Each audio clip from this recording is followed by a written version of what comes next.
আচ্ছা, তোমরা তো কখনো এর আগে কি পান গাছ দেখছো? আসলে পান গাছ কেমন হয় এর আগে কোনো সময় দেখি নাই, আজকেই প্রথম দেখলাম। তাহলে যেহেতু তোমরা প্রথম এসছো, সেই হিসেবে পানের গায়ে একটু হাত দাও এবং দেখে যাও যে তাও তো।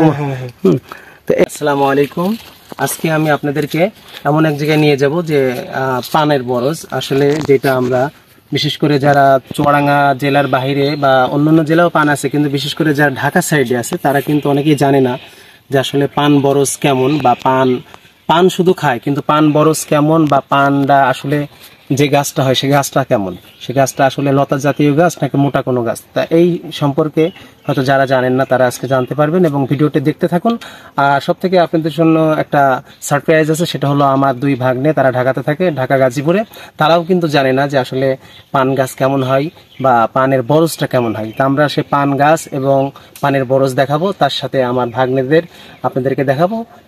তাহলে চলুন আমরা ভিডিও দেখতে থাকি। প্রিয় বন্ধুরা, দেখতে পাচ্ছেন এইটাই হলো পান বরজ। আসলে বর্তমান চুয়াডাঙ্গা জেলাতে অত্যাধিক গরম পড়ার কারণে আসলে পান প্রত্যেকটা বরজেই মানে পানের অবস্থা খুব খারাপ। পান রোদের তাপে পুড়ে গিয়েছে। তারপরেও এখন ছোট ছোট কিছু পানের লতা মানে লাগিয়েছে, সেটা আস্তে আস্তে বড় হয়ে উঠছে। এই পানি একসময় যখন বড় হয় তখন দেখা যাচ্ছে 200 টাকা, 150 টাকা, 400 টাকা, 300 টাকা পর্যন্ত পণ হয়ে দাঁড়ায়। হ্যাঁ, তা এই যে দেখতে পাচ্ছেন পানের বরজের বিশেষ অংশ, যে এইভাবে প্রত্যেকটা বেড়া দেয়, এবং এক কথায় পানের বরজে কিন্তু প্রচুর খাটনি করতে হয় প্রথম অবস্থায়। দেখতে পাচ্ছেন এই যে এরাম সারি সারি আকারে, এক কথায় মনে করেন কক্ষ বলতে পারেন। যেমন মনে করেন পাশাপাশি যেসব কক্ষ থাকে একটার পরে একটা রুম, ঠিক ওইভাবেই মনে করেন সারি সারি হিসাবে এভাবে লাগানো আছে। এবং দেখতে পাচ্ছেন এই যে মাঝখান দিয়ে আবার পথ থাকে, এভাবে মাঝে মধ্যে পথ থাকে যেন দুই পাশেই যেতে পারে। হ্যাঁ, এই দেখেন এই পাশ থেকে আবার এই পাশে দেখতে পাচ্ছেন এই যে আমার দুই ভাগ্নে, তারা ঢাকা থেকে এসছে, অর্থাৎ তারা গাজীপুরে থাকে। আসলে তারাও কখনো পান বরজ দেখে নাই।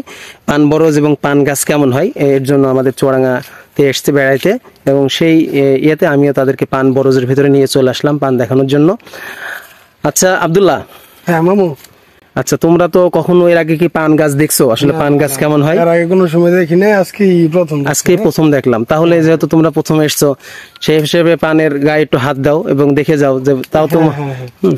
তো এই দেখো, এটাই হলো মূলত পান। হ্যাঁ, অনেক ভালো লাগতেছে মামু, অনেক শখ ছিল। হ্যাঁ, একটা সময় অনেক শখ ছিল যে বরজ দেখবো, বা কি আমাদের দিকে এরকম কিছু নাই। আচ্ছা, তার মানে তোমাদের যে আমরা খাইছি গাছ কিরকম হয় বা কি দেখি নাই, কোনো সময় দেখো নাই। উমায়ের আব্বু, তুমিও তো কখনো দেখো নাই, তাহলে এই প্রথম, তাই তো? এই প্রথম তোমরা পান বরজ কেমন হয় এবং পান বরজ দেখতে কেমন সেটা তোমরা আজকে প্রথম দেখলে। তার মানে তোমাদের কখনো দেখো নাই। তার মানে তোমাদের যে গাজীপুরে তোমরা থাকো, অর্থাৎ কালীগঞ্জ বা ঘোড়াশাল, মানে ওই এলাকায় মানে পান বরজ নাই, না ওদিকে চাষ করে না। তা প্রিয় দর্শক শ্রোতা, আপনারাও জানতে পারলেন, আপনারা পান যে এক একটা আপনার পানের পিলি বলে, যাকে হয়তো পিলি বলা হয়। এই যে পান দেখতে পাচ্ছেন, এই পানি একসময় বড় হবে এবং সেটা মোটামুটি যখন পানের দাম থাকে ভালো একটা দামে তারা বিক্রি করে। এবং দেখতে পাচ্ছেন যে পান বরজে আসলে এমনভাবে চারিদিকে এমনভাবে ঘিরে রাখে যেন এখানে বাহিরের সূর্যের তাপটা মানে কম লাগে।